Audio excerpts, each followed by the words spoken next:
Hello! I wanted to make this really quick video about what to expect when you arrive for one of my full moon or new moon fire ceremonies. At the end, I'm going to share some tips for ways to fully integrate the energy that begins to shift once you perform this ceremony. And those tips are really applicable for doing any sort of ceremonial work or any sort of healing work with me or by yourself or with another practitioner. So those tips are kind of general and for everyone, but the bulk of the video is really for the folks that plan on joining me for one of my new moon or full moon fire ceremonies.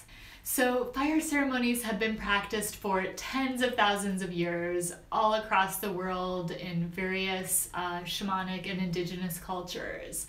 The fire is a potent ally as we plant seeds of intention, as we welcome in the things that we want in our life, as we let go of the things that we are ready to let go of.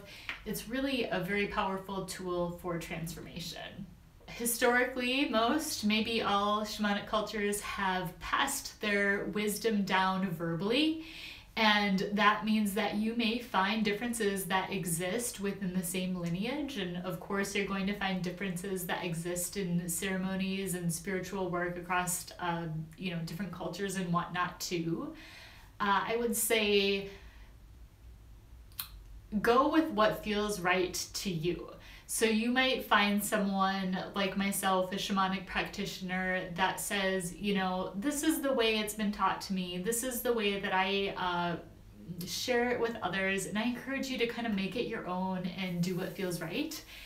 You may find some shamanic practitioners or shamans or lineages that say, no, we've got this process. It's kind of a strict process. And we go by, this like almost bullet point list of things to do and how to do it. I would say both of those are right. So do what feels right to you. If you feel like you gravitate more towards something more structured and a little more strict, awesome, do that. If you feel like you gravitate towards something a little more fluid and a little bit more about like you are in charge of making the ceremony, making the healing work your own, great, you can do that too. The beautiful part about it is that you've got choices, and there's a lot of people out there that are offering this work that will support you in whichever one of those ways you wish to go. My take on it is I'm going to share my practices, I'm going to share my ceremonial work, I'm going to share my shamanic healing techniques with you in a way that it was taught to me. And I may sometimes kind of finesse it a little bit to make sure that it's feeling really relevant for the person or the people that I'm working with, because I feel like the magic happens when I've got the full 100% attention of my audience. So I'm a big believer in make it yours. I'm giving you the structure, and really the most important parts of doing shamanic healing work or ceremonial work, in my mind, in a lot of people's mind that do this sort of work, is that you've got 100% focus and 100% intention. Again, there's going to be folks that say, nope, we've got a very structured way that we do things and you need to do it in this way. Both are right, in my opinion. And it's really going to boil down to what is your personal preference, what speaks to you. So something that I think we're probably all going to agree on in terms of the folks that work in this space of ceremonial work or shamanic or spiritual work is that the most important things are going to be, again, 100% focus, 100% intention and attention, and also that we work hard to create a safe, solid container for the work in which we are doing, because we just don't want to welcome in any funky energies and whatnot. And also that we are honoring and thanking the helping spirits and our ancestors for assisting us in the work and having gratitude. So I think those are things that probably anyone is going to agree that is very important. So I guess in that vein, I think that it's great for people to create ceremony and ritual on their own And if that is something that you feel called to do, I would say do a little bit of research on that. Sandra Ingerman has a wonderful book called The Book of Ceremony that I'm pretty sure she covers, like creating a safe container for doing work and whatnot. Otherwise, reach out to me or reach out to someone else that you might know that is working in this realm of things, and get a really solid understanding of what it means to create that safe container, and make sure that you're doing a phenomenal job at creating that. And then also just honoring again and thanking and showing gratitude for the helping spirits, for the ancestors that are assisting you in doing your work. The fire ceremony that I lead is kind of about a metaphorical death and birth. So something old, something that you are ready to let go of is dying, and something new that you were ready to welcome into your life is birthing. So again, you should feel very free to personalize the ceremony however you like. There are shamanic cultures, shamans, shamanic practitioners, definitely astrologers that really believe that the new moon is all about manifesting, about welcoming in what you want, and the full moon is all about letting go of what you're ready to let go of. If that calls to you, if you want to do both of those things at every moon, you can. If you want to do both of those things sometimes during a moon ritual ceremony, you can. If you want to only welcome things in on the new moon and only let things go on the full moon, that's okay too. So I just really encourage you to do whatever feels right to you. I feel like there should be rules for, it's a new moon, so only, focus on manifesting what you want to bring in. Or it's a full moon, so we only focus on what we want to let go. The way that the ceremony was given to me was that every full moon, every new moon ceremony is about letting go. So it's really up to you how you want to do that, and I just really strongly encourage you to do what feels right for you. Something that is really important is setting an intention before you begin the fire ceremony. So that said, I will say that sometimes I get up to the fire and something is just rushing to me and really calling for my intention of like, this is the thing to focus on. So setting an intention before the ceremony is a really nice thing to do, and I encourage you to do that. And if you get up to the fire during the ceremony and it is your time to work with the fire and something new is calling to you, please run with it. So I've got a stick here, which in the Kiro lineage is referred to as a spirit arrow. And this is the way that was taught to me in terms of putting your intention into a burnable object that you then feed to the fire. So again, assuming that you've created an intention before arriving to the ceremony, you could have a burnable object that is your handwritten note about what it is that you wish to welcome into your life or what it is that you wish to let go of.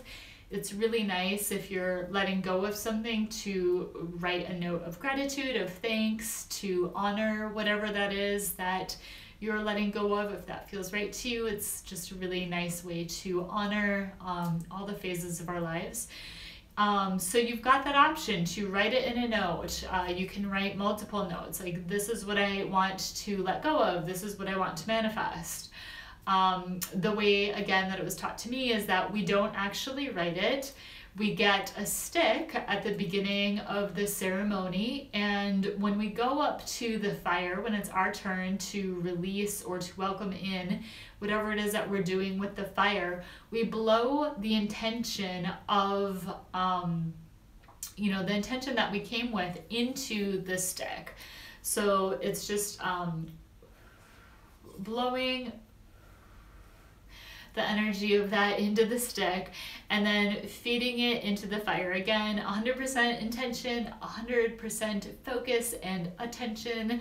That's really where the magic happens. So if you're writing it down, if you're bringing a letter, if you're burning some other burnable object that represents whatever it is that you're doing there at the ceremony, great. Or if it's a stick, it's just all about your attention and your intention. So your intention can be as simple as, I want to quit hitting snooze 5 times before I get up in the morning. Or it can be something big, like I want to let go of this relationship, or I want to let go of my career. So really, whatever is speaking to you, go with it. I'm going to talk a bit at the end just about how things begin to manifest in our lives. I would say if you are feeling like you just want to start kind of like small and just test the waters, choose something that really does matter to you. Choose something that really is meaningful to you. But, don't choose like, I want to stop chewing on my pen. Maybe go after something like a little bit bigger than that, but maybe don't go after like, I want to let go of my job, unless if you have something lined up, of course. But because like the magic that I speak of that happens when you do ceremonial work is real, and things begin to shift. So I think if you're brand new to this sort of work, it's just a really good idea to dip a toe in. You don't have to go like all in really, really big. So throughout the ceremony, we're going to be singing a chant together, and I'm going to share the chant with you once you arrive. And it's really important that everyone sing the chant together. I promise, nobody is listening to your singing voice. So if you don't feel super confident in singing in front of people, please know that that is the case for most of us. Nobody's listening to you, so just please fully participate in the ceremony, just to honor the fact that, everyone has come here to this space to do some important work. I'm going to show you how it looks kind of when it's your turn to go up to the fire and do your thing at the fire. So I'm going to turn the camera for a moment here, and we are going to pretend that my meditation cushion is a fire, and I'm going to remove my microphone so hopefully you can still hear me pretty well, and I'll explain things as I'm going through that. Okay, so I'm gonna just crouch down to explain this for a second before I do the motions. So you can see my cushion right here. We're pretending that this is the fire. And when it's my turn to go, I'm going to stop singing the chant, and I'm gonna stop rattling. That's one thing that I haven't mentioned yet. We're all going to be using a rattle as we chant together. If you don't have a rattle, I have extra things for you to use. I have some rattles, and I also have some little glass spice jars that I put some pebbles in that work really well too. So there's an option for you to DIY a rattle if you like. So basically I'm just gonna come up to the fire, and I'm going to start by blowing my intention into my stick. So that's the intention that, maybe I've formed before I came to the ceremony, or perhaps things have changed as I step up to the fire and something else is feeling really important for me to let go or to welcome in. So I'm just going to blow the energy of that into my stick.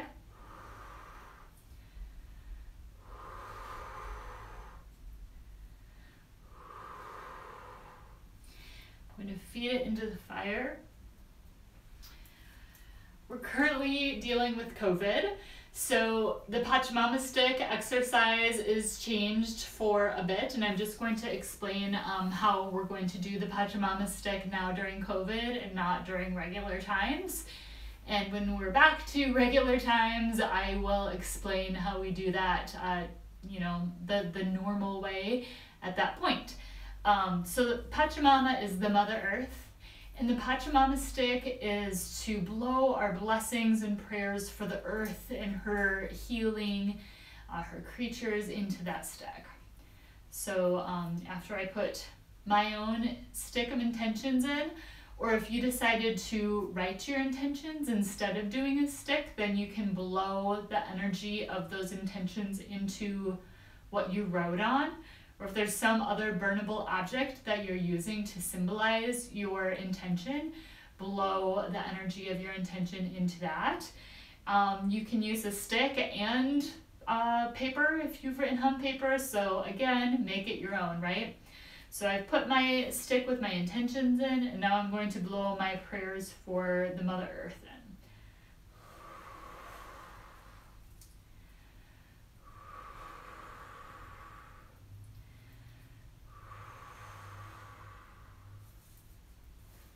All right, if you are a Mesa carrier, then you would bring your Mesa to this. And if you are not a Mesa carrier, you will know that you are not, and you don't have to worry about this part.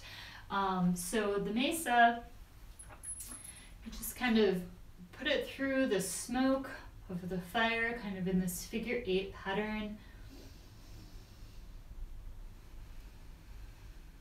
And the idea is that we are sending our prayers, our intentions, our blessings, and cleansing of our Mesa and our Kuyas to the ethers.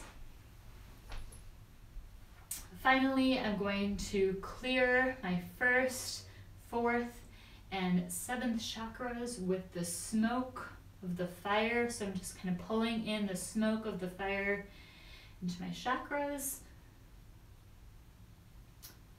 And that is it. And then I'm going to go and sit down, and I'm going to rejoin the chant and the rattling. All right, so after everyone's had a chance to go up to the fire, I will let everyone know it's time to welcome the ancestors of the land to the fire to seek healing. And we will just continue to chant and rattle. Sometimes the energy feels right to actually be silent during that time. So, you just need to follow my lead really after I say, okay, we're going to welcome in the ancestors of the land to seek healing. And I'll give that some time. And when I feel that the time is right, I'll let you guys know how we are going to shift into the next part of the ceremony. Sometimes the shift is, a gentle kind of coming back to the space. We are complete. And sometimes the shift is we're going to chant and rattle for a bit longer. So I will let you know. And again, don't worry if, you feel like you mess up or you missed a step or didn't do something right or whatever. Once you do this with me once, you'll have a really good feeling for how it goes after that. And again, it's just really about 100% intention, 100% focus and attention. As you go out into the world after the fire ceremony, just pay really close attention to the way that the universe is speaking to you. So pay attention to synchronicities, to omens, to signs, to any unique or special animal sightings, stuff like that. The divine, the universe, God, our spirit helpers, angels, however you wish to perceive the magic powers that be, they communicate to us all the time, and they communicate to us in all different ways. So, you've got some choices after you leave of, do you think of those things as just like interesting, cool coincidences? Or do you take them as, signs that like, hey, I want you to go explore this idea or talk to this person or, check out this new thing or whatever. So I like to go with the latter and just like follow the breadcrumbs, I guess, if you wish to think of it that way. And so there's a quote that I really like that Albert Einstein said, and it really is something that I like to bring into my awareness often, because we do have this choice of whether or not we look at something as a coincidence or guidance. And the quote is that you've got 2 ways to live your life. One is as though nothing is a miracle, and the other is as though everything is a miracle. So I just really love that, because whether or not we're being guided by divine forces, there will probably be, there will never be like scientific evidence for that. But the way that life unfolds for us and the way that we choose to engage in and perceive life as it unfolds, can be really supportive and nice and loving if we choose to look at it as like meaningful communication from the universe. So your energy is going to continue to shift for a while after doing the fire ceremony, and there are some ways that you can really allow those shifts to occur and to bring their full power to your life. And there are some ways that you can nurture yourself to, again, fully harness the power of the fire ceremony too. So I'm just going to go over a few of those things that you can do to help clear any of the old energy, to help welcome in any of the new energy that you have planted seeds of intention or manifestation for. So I've got a list here that I'm gonna just take a quick peek at. One thing that I really suggest everyone do after a fire ceremony, but any spiritual shamanic work, any ceremonial work, is journaling. So especially with the fire, I think it's great to write down what was your intention, perhaps the date, your intention, and any insight or any thoughts that came to you during the ceremony and after. And then whenever things pop up onto your radar, like those signs, omens, synchronicities, again, like special animal sightings or whatever, just taking note of that, of what's happening, when it's happening, where is your mind when those things are popping into your awareness. If you see a black bear run across the road and right before that you were thinking about, I don't know, calling your cousin that you haven't talked to in years or something, maybe that means something. I don't know, write it down, right?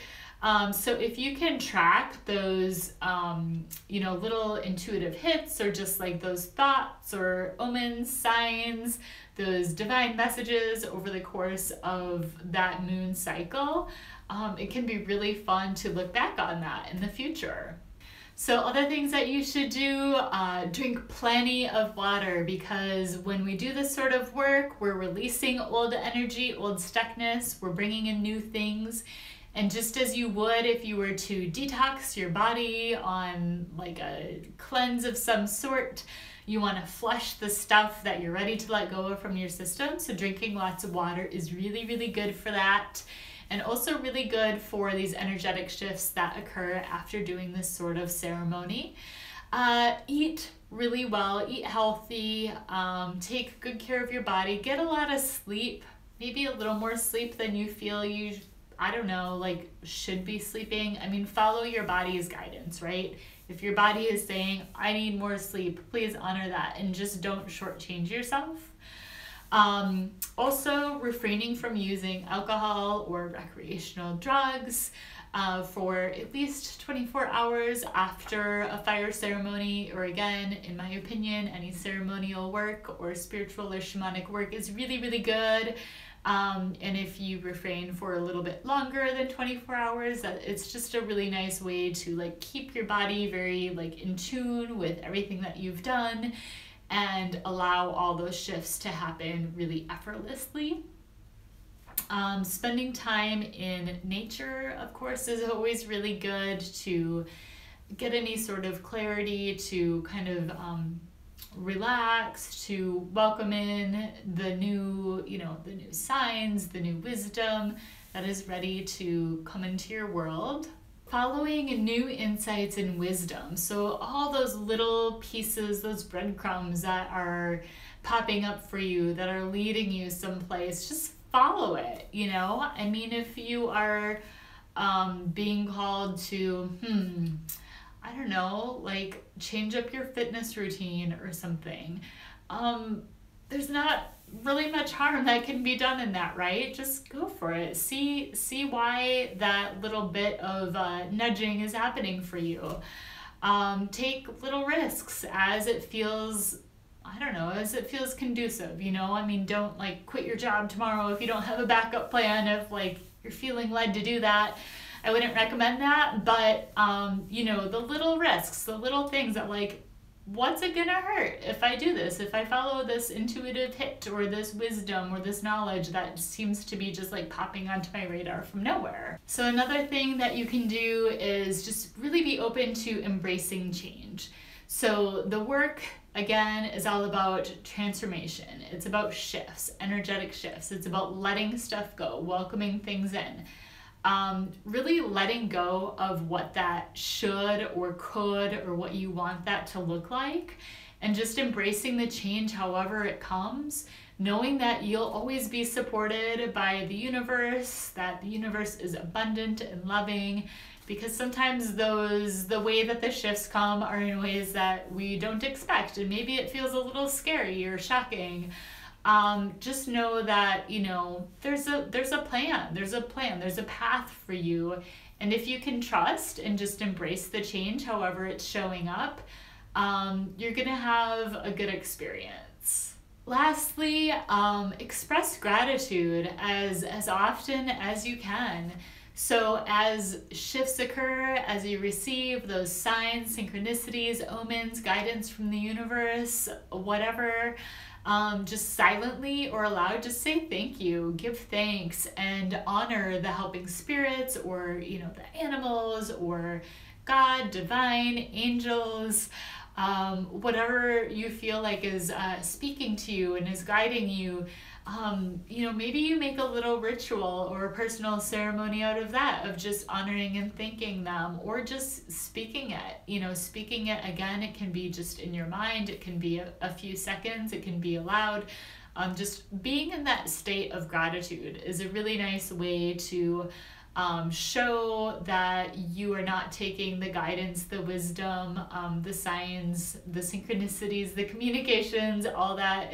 It's showing you're not taking it for granted, and it's showing that you're paying attention.